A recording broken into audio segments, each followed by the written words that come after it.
Monsieur le Président de la 77e session de l'Assemblée générale des Nations unies, Monsieur le Secrétaire général des Nations unies, Monsieur le Haut-Commissaire des Nations unies aux droits de l'homme, Monsieur le chef du département fédéral des affaires étrangères de la Confédération suisse, Mesdames et Messieurs les chefs de délégation. La tenue de la 52e session du Conseil des droits de l'homme des Nations unies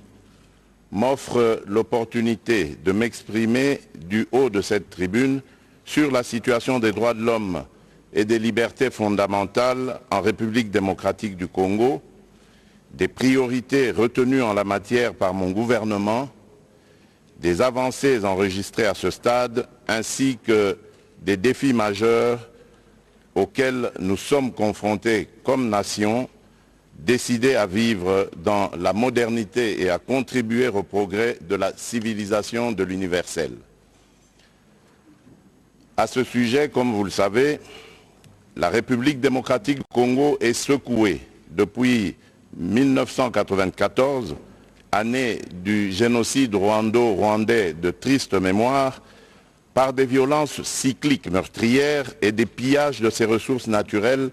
par des groupes armés terroristes évalués à environ 150 à l'est du pays et dont certains sont d'obédience islamiste intégriste proche de Daesh. Ces groupes opèrent plus spécifiquement dans les provinces de l'Ituri,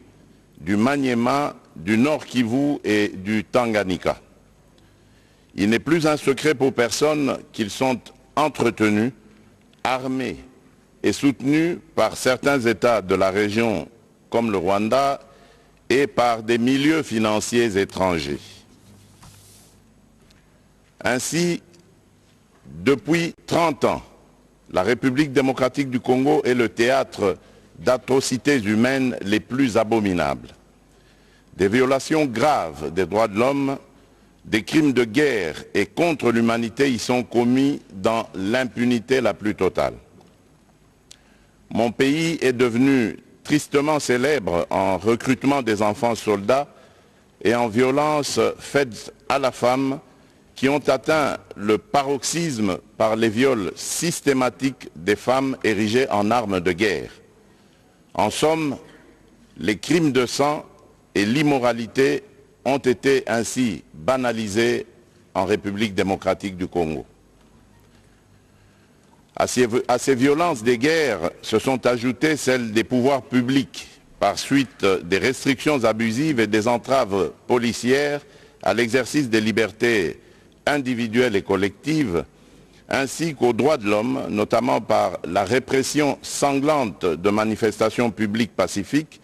les arrestations et détentions arbitraires à motivation politique. Pour tout dire, mon pays a été plongé dans une insécurité et une instabilité chronique qui l'ont isolé du monde,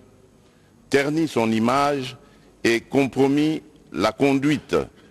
des politiques efficaces et réussies de son développement. Face à ce lourd héritage des régimes précédents, j'ai, dès mon accession à la magistrature suprême de la République démocratique du Congo,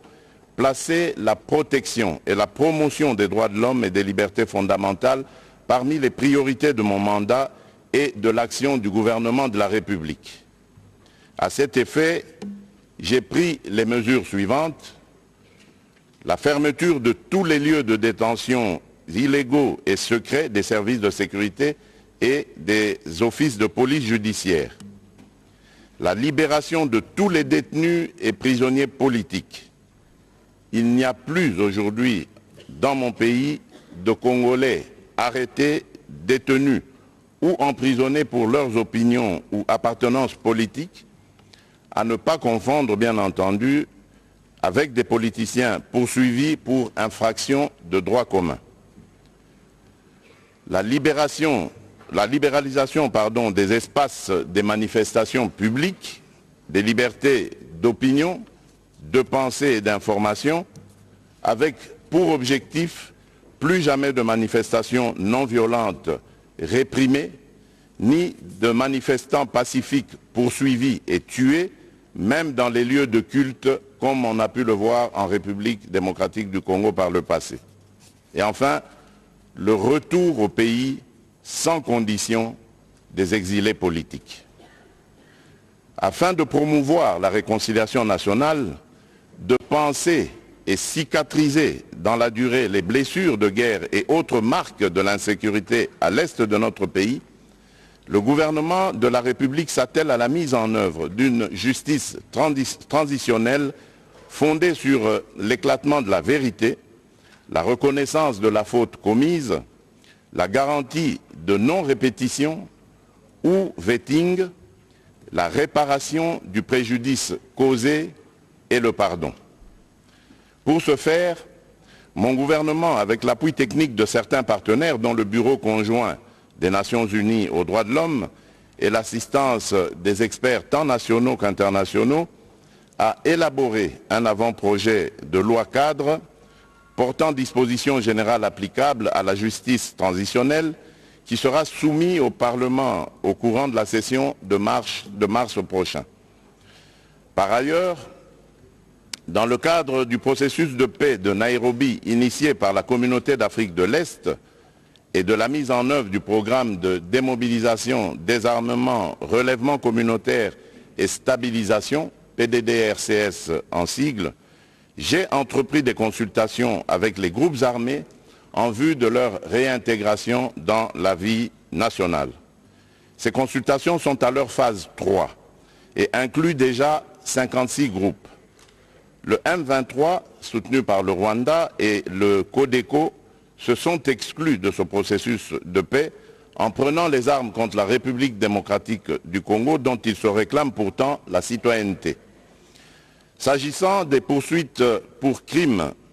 imprescriptibles, mon gouvernement continue à plaider pour la création d'un tribunal pénal international pour la République démocratique du Congo afin d'élucider les 617 incidents documentés dans le rapport mapping du Haut Commissariat des Nations Unies aux droits de l'homme. En même temps, il réfléchit sur la création d'une cour pénale spéciale comme en République centrafricaine ou sur l'institution au niveau national des chambres mixtes au sein des juridictions ordinaires de l'ordre judiciaire comme alternative afin de lutter efficacement contre l'impunité. Dans le même sens, pour la première fois dans son histoire, la République démocratique du Congo vient de se doter de la loi numéro 22/065 du 26 décembre 2022 fixant les principes fondamentaux relatifs à la protection et à l'indemnisation des victimes de violences sexuelles liées au conflit et des victimes des crimes contre la paix et la sécurité de l'humanité. À la suite de cette loi, un fonds de réparation des victimes a été créé par décret et est en phase d'opérationnalisation. En plus, afin de faire bénéficier à des milliers de femmes et de jeunes filles victimes de violences sexuelles d'ouverture juridique en Afrique, mon pays, qui a eu le privilège d'organiser la première conférence sur la masculinité positive l'année dernière, est résolument engagé en faveur d'un traité international pour lutter contre les violences faites aux femmes et aux filles. Je saisis cette occasion pour lancer un appel pressant aux États membres de l'ONU de se joindre à mon pays, au Costa Rica et à la Sierra Leone, au sein du groupe de coordination et du groupe d'amis pour la conclusion de ce traité. Concernant le trafic d'êtres humains,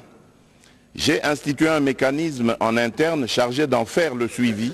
et de rapporter les cas suspects aux autorités compétentes aux fins de poursuite des auteurs des actes constitutifs de ce crime. À ce sujet, les dispositions du Code pénal congolais ont été renforcées et adaptées afin de réprimer rigoureusement les auteurs des dits actes. Dans le cadre de la protection des droits des personnes vulnérables, j'ai également promulgué en date du 15 juillet 2022 la loi numéro 22/030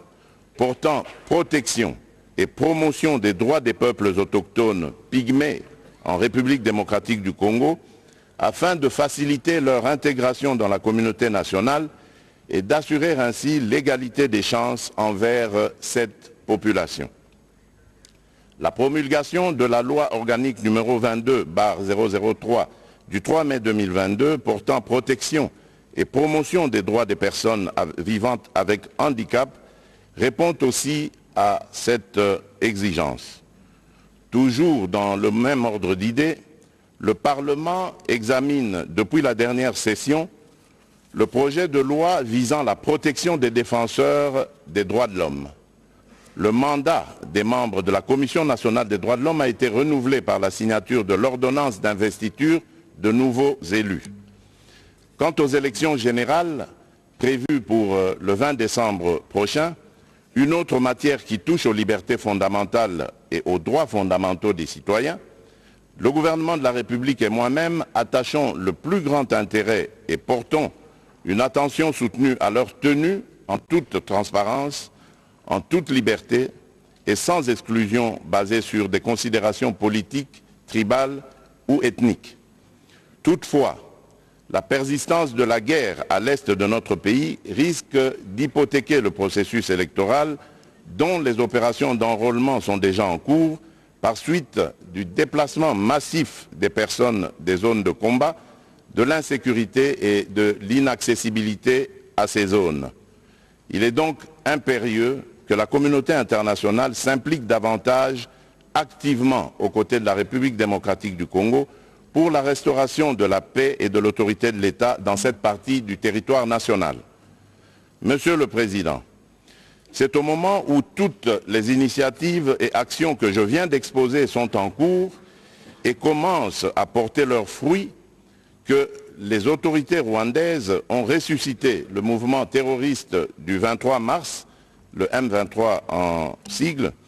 défait en 2013 pourtant par nos forces armées, avec l'appui des troupes internationales de la MONUSCO, pour agresser la République démocratique du Congo et bloquer le processus de paix de Nairobi dans le but inavoué de poursuivre les pillages des ressources naturelles de la République démocratique du Congo et de placer sous l'impérium rwandais une partie de son territoire national, le Nord Kivu en l'occurrence. C'est ici le lieu, une fois de plus, de dissiper toute équivoque et de porter un démenti cinglant aux allégations fallacieuses des dirigeants rwandais qui invoquent à qui veulent les entendre, d'une part, la prétendue collaboration entre officiers de l'armée congolaise et les commandants des forces démocratiques pour la libération du Rwanda, les FDLR, alors que j'ai changé le leadership de l'armée depuis plusieurs mois, et d'autre part, le discours de la haine tribale contre les populations dites rwandophones qui seraient persécutées ou, pis encore, menacées de génocide en République démocratique du Congo, et cela pour justifier leurs crimes dans mon pays et obtenir la mansuétude de certains pays. À cet égard, je recommande à toute personne qui en aurait encore le doute de lire les groupes d'experts, le rapport des groupes d'experts de l'ONU sur la situation sécuritaire à l'est de la République démocratique du Congo, rapport de septembre 2022, distribué par le Conseil de sécurité, et celui lui déposé en janvier dernier pour se rendre à l'évidence de la présence des forces de défense du Rwanda, les RDF, au Nord Kivu et de leur soutien au M23. Quant au discours de haine contre nos compatriotes Tutsis congolais, mon gouvernement reste ferme contre tout individu ou groupe d'individus qui tiendrait un tel discours et réitère sa demande à toute personne, organisation ou partenaire extérieur de le dénoncer. La justice congolaise appliquera dans toute sa rigueur les lois de la République aux auteurs de propos d'incitation à la haine tribale ou ethnique. Sur ce chapitre de la prétendue persécution des Congolais rwandophones, afin d'enlever tout prétexte aux dirigeants rwandais qui se sont constitués sans procuration avocat de cette communauté, le gouvernement de la République démocratique du Congo vient de saisir le Haut Commissariat des Nations Unies pour les réfugiés pour lui demander de prendre toutes les initiatives requises en vue de la tenue dans les plus brefs délais des discussions tripartites RDC, Rwanda, HCR pour le rapatriement de leurs réfugiés respectifs dans leur pays, conformément au cadre juridique bilatéral actuel, aux règles du droit international et aux pratiques pertinentes en vigueur en la matière. Mon pays attend impatiemment ces discussions auxquelles seront associés du côté congolais les notabilités coutumières des communautés concernées afin de régler définitivement les problèmes soulevés et de réaliser une réconciliation vraie et durable entre ces communautés. Monsieur le Président du Conseil des droits de l'homme des Nations Unies, Excellences, Messieurs les Premiers ministres et chefs de délégation, Monsieur le Président de la 77e session de l'Assemblée générale des Nations unies, Monsieur le Secrétaire général des Nations unies, Monsieur le Haut Commissaire des Nations unies aux droits de l'homme,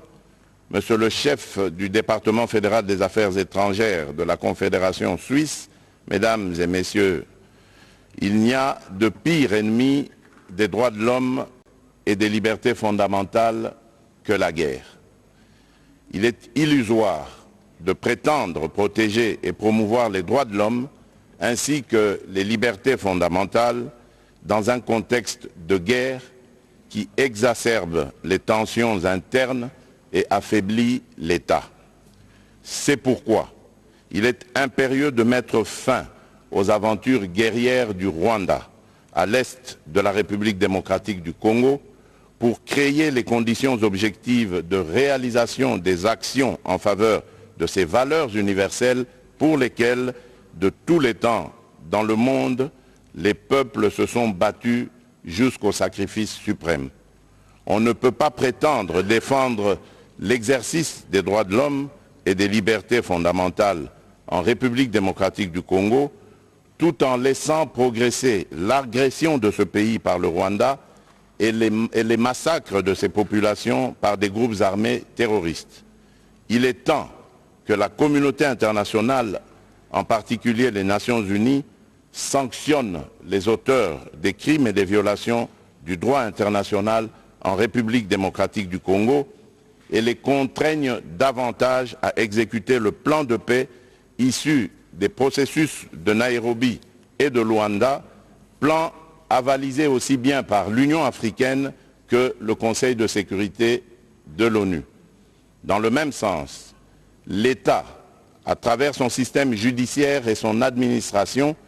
est l'instrument principal de la garantie de jouissance et d'exercice des droits de l'homme et des libertés fondamentales. Il n'y a d'État et de pouvoir judiciaire que pour garantir à tous leurs droits et libertés, dit-on. C'est pourquoi la République démocratique du Congo attend de ses partenaires bilatéraux et multilatéraux l'appui à ses efforts afin de restaurer l'autorité de l'État sur l'ensemble de son territoire national et réformer profondément son appareil judiciaire, tant dans ses structures qu'en ce qui concerne ses animateurs. C'est bien de dénoncer les violations des droits de l'homme et des libertés fondamentales, mais c'est encore mieux de contribuer à l'amélioration du rendement des mécanismes et institutions chargées de leur protection et promotion, ainsi qu'à leur enracinement dans la culture sociale, notamment par une plus grande spécialisation de la société civile et la formation des administrations publiques concernées. Je vous remercie.